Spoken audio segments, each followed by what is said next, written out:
Let's get to our chief election analyst, Tom Connell. You've heard what Mick said and Analyst.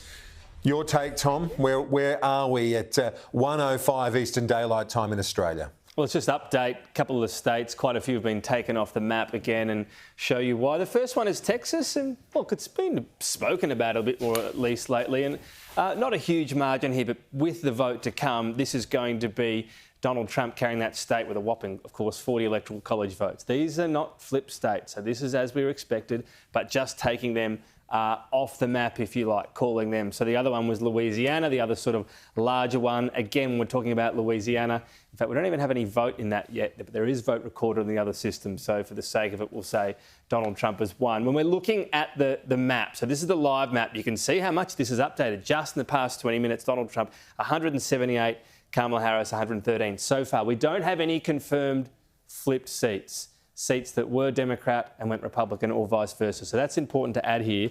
But it is interesting to see some of the contests. I might have a quick look at Virginia, because I know some people were talking about that and the fact that it was considered pretty safe blue seat, but looking really close with Donald Trump with a slight lead. Look, with the amount of vote left out there, there is still a strong expectation Kamala Harris will win that. But while we would have expected to be calling this at this stage, nearly 50% counted, that's not going to happen now, just because Donald Trump is performing better than expected. But with the vote expected that's still out there, in particular some of the mail-in ballot, Kamala Harris is still expected to carry that state, but it's at least become a watch. So that in of itself is interesting. The other one I wanted to look at that's I said I would last hour is Michigan. So this is part of the blue wall that Donald Trump won in 2016, that Joe Biden won in 2020. Very early count here, 8%. What I will say is Oakland is dominating in terms of that count out there. The early signs I'd say good about Oakland for Kamala Harris is she's holding a very similar lead, 15% versus 14% for her versus Joe Biden, but turnout seems to be up. So this is always the other question in these urban centres. Is she getting enough people out to vote? Albeit Wayne County, the biggest one in Michigan, is not in yet. So we're not making any projections. Some early positive signs that Kamala Harris could hang on to that, which is looking increasingly crucial because, well, we've been talking about Georgia, and you can see here the problem for Kamala Harris is the size of the margin with how much has been counted. Now, the vote's still coming in. There's plenty to come in from counties that are going to be friendly to her, including Fulton County, the biggest one there, which will help close that margin. The problem for her is what we're seeing increasingly in the outer areas of Georgia is Donald Trump has increased his margin several percentage points. So the concern is that this was only an 11,000 vote result last time. There is not much shift needed for this to be a Republican win. So there are positive signs. A 5% gap at 63% counted is quite a lot to overcome. Now, there is more mail-in ballot to come, and as I said, those big counties. So that will definitely close.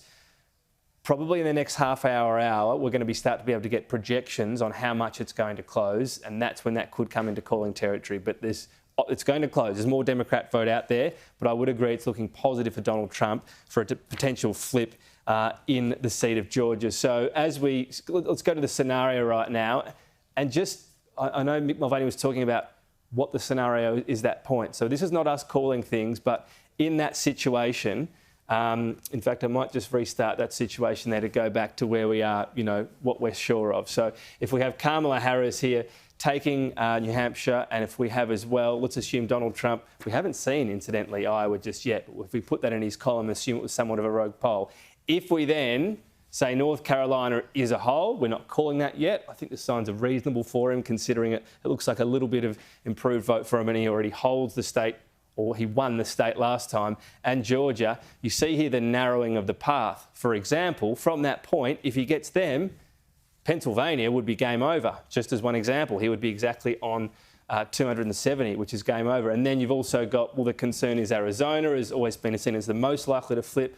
So from that point, suddenly Kamala Harris has to win all of that blue wall. We should point out Nevada, with those 6 electoral colleges votes, wouldn't get in there. So look, this is early, this is conjecture, but we sort of try to cast ahead on possibilities. It's looking increasingly like the blue wall would have to hold up for Kamala Harris. We want to see more vote out of North Carolina and Georgia, but on those numbers, this would have to hold up for Kamala Harris, because any further state falls, there goes the presidential election.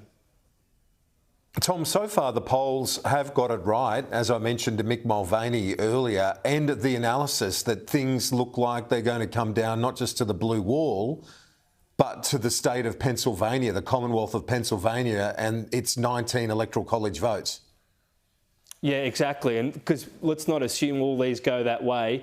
It's worth 19, by far the most valuable of those swing states. So if anything doesn't go Donald Trump's way around Nevada, Arizona, even Georgia, then he's a must-win Pennsylvania as well. So we know the size of it, we know the importance, and everything so far about Pennsylvania, Kieran, its early vote, everything about it so far is that it just looks really tight. It's just, there's no patterns emerging just yet in terms of outperforming or underperforming compared to last time. This is mail-in ballot. This is a blue mirage. This is not how Pennsylvania is shaping up. Just not enough counted yet of the everyday votes to get some trends on what's happening.